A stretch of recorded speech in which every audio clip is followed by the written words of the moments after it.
Okay, this is the part 2 to the part 1 of Is Joker 2 really that bad? Now, like I said before, the first one, no spoilers, right? I tried not to do any spoilers. I just kind of kept it brief, very simple. I'm spoiling everything. I'm talking about it all today. Oh, it's all going down in this video, okay? We're going to talk about everything. Everything, okay? And I'm going to let y'all know my, again, honest opinion. Now, if you saw the original video that I posted a second ago, I don't know exactly when I posted it. I hope I posted it at the same time. You know, they should be coming out back to back. But if you saw my original, okay, that I just posted, you would know that I actually did not think Joker 2 was that bad of a film. I actually thought it was good. I just don't think it was great. All right? Let's talk about why. Why was it good? Number one, like I said before, cinematography, fucking masterful. I mean, it was amazing. I enjoyed thoroughly how great the cinematography was in this film. Okay, scenes were always shot, even though it had that gritty DC what's it called, vibe to it. It wasn't too dark. It was still very much ample lighting for you to see exactly what's going on. That's something that sometimes DC movies have a problem with, for me at least. Okay, maybe I just got bad eyesight. I don't think so though. But sometimes it's so gritty, it's just, it takes away from it. But this does a great job and a great balance of, you know, having that gritty feeling to it, but at the same time, you know, not being or having well lighting as well, and good filters too. So cinematography is great. Along with that, again, I think that Joaquin Phoenix's performance as the Joker is amazing as well. I think he embodies Arthur Fleck very well. I think his lack of confidence that slowly, you know, showcases his confidence through moments where he gets to shine, really shine through. I think that the way that he portrays again the character, and that duality is very apparent. You can tell, especially with the facial tweaks that he has, the little tics that he has, it's apparent. And that takes a lot of thought and mindfulness of what your character is going through, who your character is, to really pull off. And I think Joaquin Phoenix does a great job at that. Lady Gaga, surprisingly, was a very well fleshed out character to me. At least the way she presented herself was. You can tell that Harley, in terms of how Lady Gaga was portraying her, was a person who, how do I say this? Manipulative. She was very manipulative, and it was very apparent in how she acted. Okay? I also like the writing of Harley Quinn at times. The thing that I did not like was the fact that they made it so that Harley Quinn was not actually a doctor. That was such a big miss to me, because it's like, that's classic Harley Quinn. You should have just kept it like that. I think it would have been a much better story beat to take Harley Quinn and have her be a doctor, and have Joaquin or Arthur Fleck, right, because he's the Joker, have Arthur Fleck, you know, talk out the problems that he have. Like, you know, the relationship he had with his lawyer, where she saw the best in him and she just wanted him to do well, and that could have been great if Harley Quinn would have had that role as his therapist, right? Or his what is it called? Psychiatrist or whatever. If she would have taken on that kind of role in Joker's life, and then slowly listening to him, and then maybe even like you could go into like her own family life and the problems she's dealing with, and how Joker, you know, is now, his philosophy is now corrupting her. Because she's listening to like the negative stories that he's been through, and what led him to do the things that he did. Maybe she can then become a sympathetic character, and then that could have very well transitioned into like some of the court scenes as well. I thought that would have been amazing, but it was a very missed opportunity, and I think that actually caused the film to suffer a bit, because the thing about Harley Quinn is that making her just some, you know, psychiatrist's daughter who checked herself into the mental ward to see Joker, like, it's okay in concept, but when you really think about it, it kind of just falls apart with the plot. And I'm going to get into why. Because there's many things that like take you out of the plot of the story, that make you go like, why was this the case? Number one, it takes you out the plot because she should not have this much authority. And that's a problem that they had throughout this entire film, where it's like, these are supposed to be criminals, or, you know, crazy, right? Patients that are supposed to be locked up. This is Arkham Asylum. Some of the craziest people, right? Why are they walking around with lighters? Why is Harley Quinn, why does she have a fucking lighter? Why does she have matches? All right? We saw what they were able to do as a result.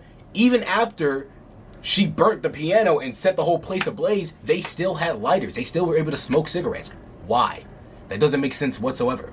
Number two, when they put Joker in the hole, she was able to get inside the hole with Joker? I thought that was, to be honest with you, when I saw that originally, I was like, is this a dream sequence? It has to be a dream sequence. Because why is she there? Who let her in? Did she bribe somebody?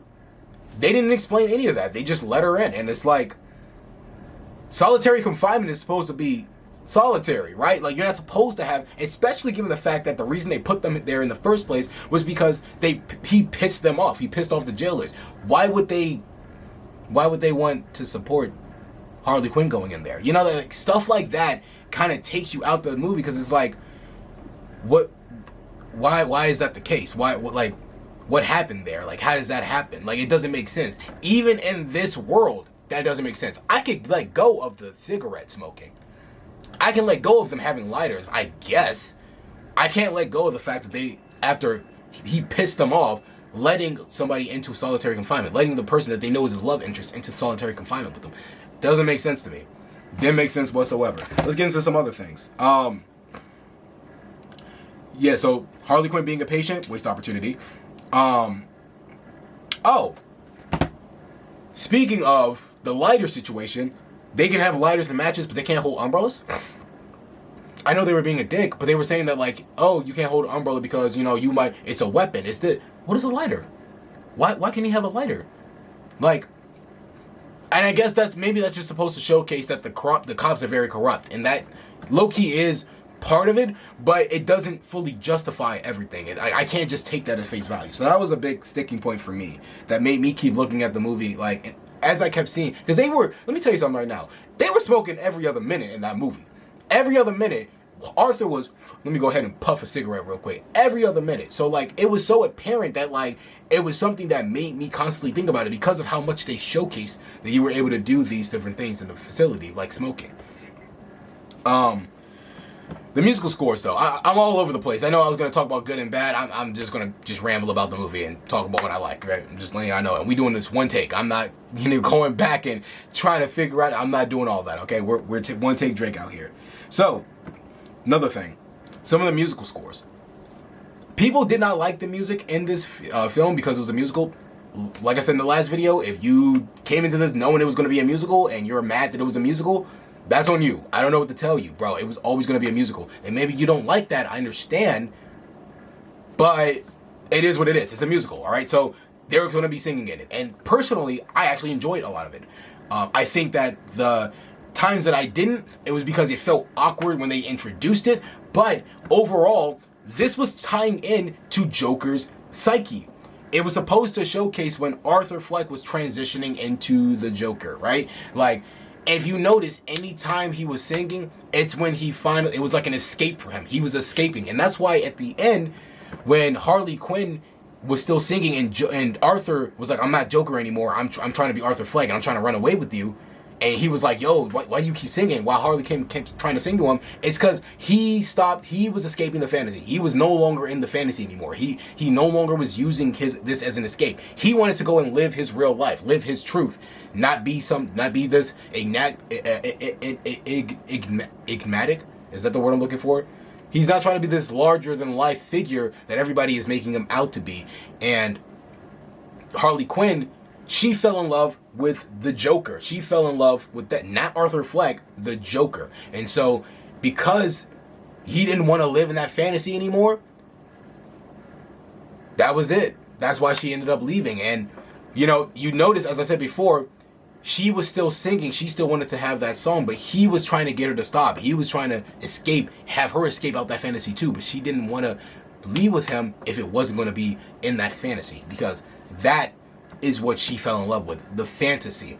All right, so the musical scenes were all escapes for Arthur Fleck, and that's why he transitioned in the Joker as he started again singing. Anytime he gained that confidence, it's normally after a musical number. All right, and I like that idea. I like that. I like how they showcase that, because it not only kind of gives us a little bit of where his psyche is at, but it also showcases the progression of his character. All right, like I said before, the fact that he no longer wanted to sing showcased, okay, like he is fully done with Joker. But when he was leaning into it, it was a musical number every other scene, right?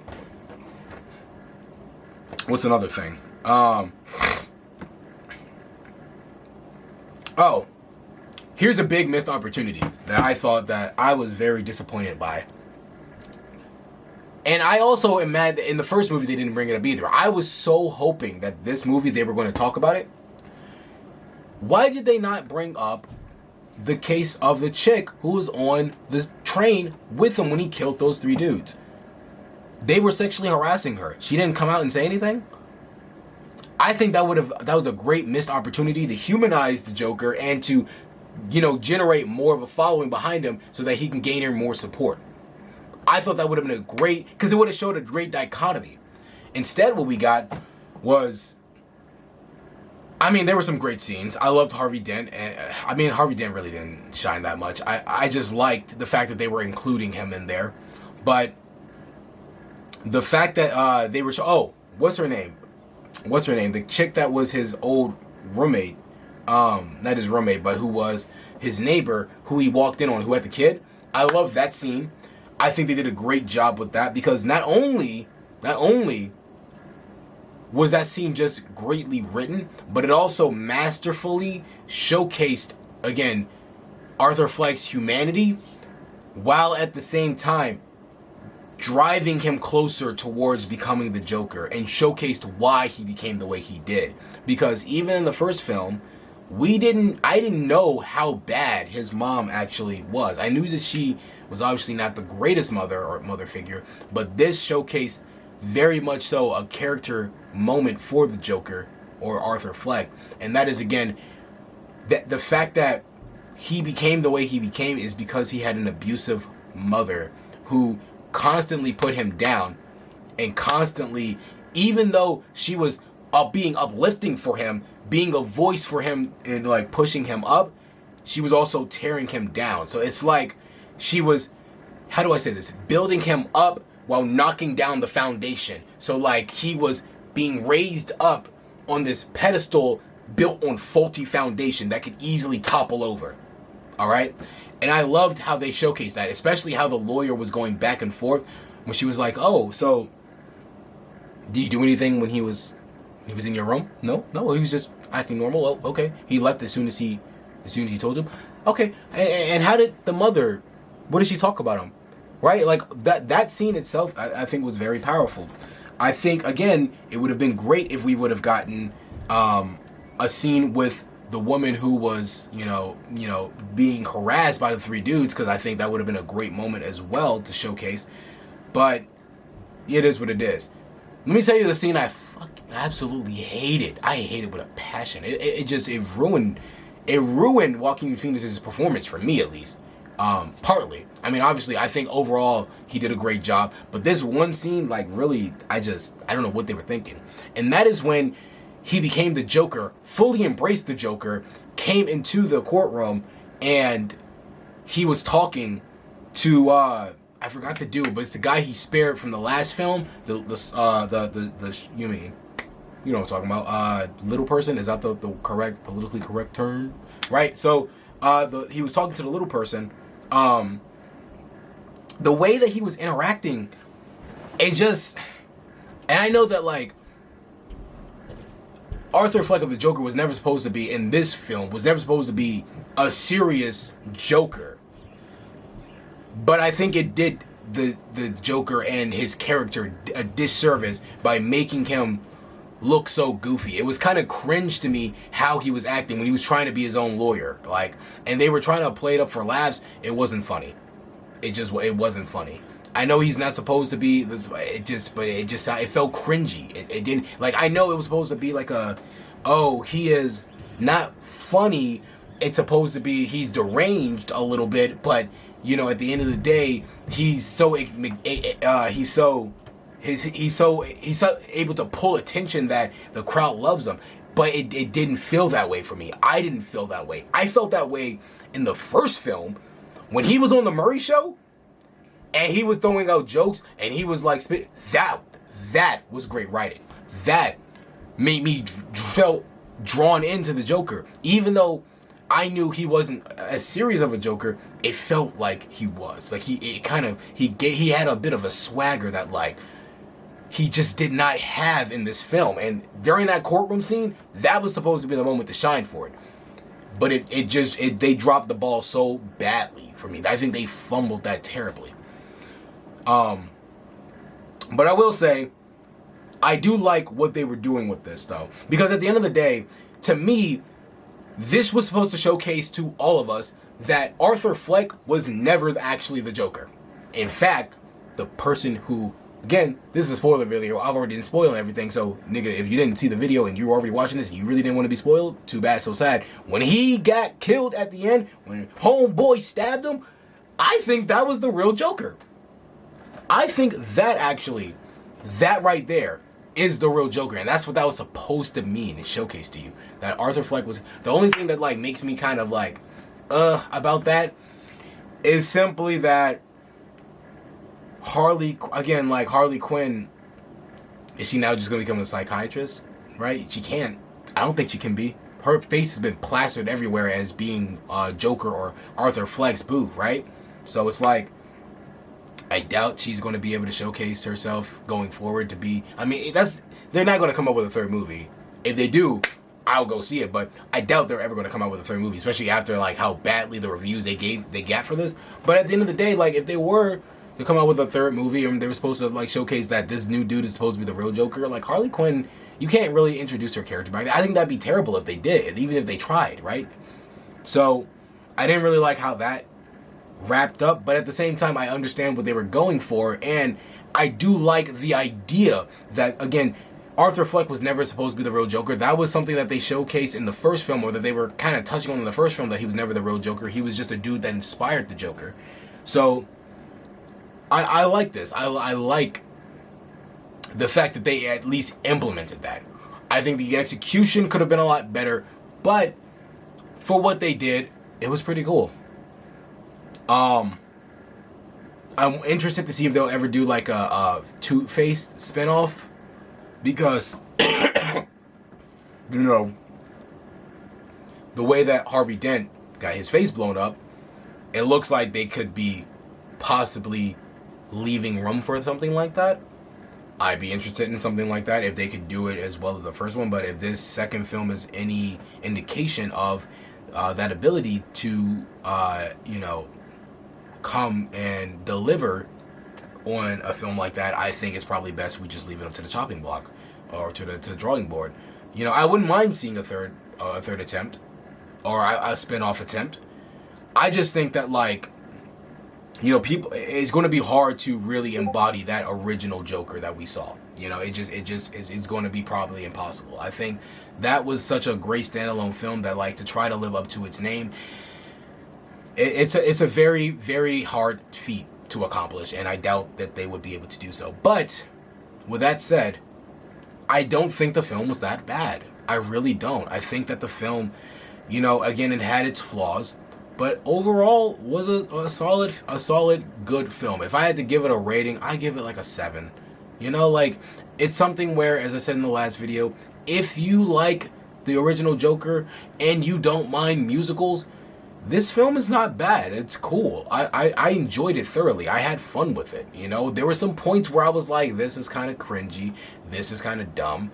I don't know where they're going with this. But overall, it was quality. It was somewhat quality, all right? It wasn't the greatest thing in the world, but it wasn't bad, man. It really wasn't. And I just think that, you know, like, if you haven't seen it, Don't just go in the reviews.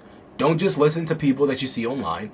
Just go watch it. If you want to see it, you want to check it, you want to see if it actually is, just go watch it, bro. Like, hell, don't take my advice for it. You might watch it and hate it. I don't know. But I know for me personally, I thought that I was not going to like it because everybody else kept telling me how bad it was. And I went out and I came out the theater like, this was actually okay. I was very much, I would watch it again, honestly. Again, it's not my favorite, and it's definitely nowhere near Joker, the original, but what more can we ask for? So that's really my thoughts on this movie. I think, again, I think you guys should give it a chance. If you want to wait till it's, free online, or you want to just look it up, because you probably can find it online. I'm not telling you to do that. I think you shouldn't do it. Piracy is terrible. Okay? But at the end of the day, you know what I'm saying? Like, I would say check it out. Give it a shot. Maybe you'll like it. All right? But I'm going to go ahead and end this video right here. If you guys did enjoy, please go ahead and like the video. Definitely subscribe so you can see more reactions. This is not a reaction. So you can see more videos like this. I might do more movie reviews. I don't know. If you guys like this type of stuff, let me know. Because honestly, I'm trying to expand what I'm doing here. I like reacting to manhwas like Omniscient Reader, Chainsaw Man, and, Slime Manga and all that stuff. But it's like, I'm really trying to cultivate, kind of a reaction thing here. So I think I'm trying to expand a little bit more, see what I dip my toes in other pockets. And, if you guys do enjoy stuff like this, let me know, because I'll do more videos like this. But anyways, that's about it. Peace.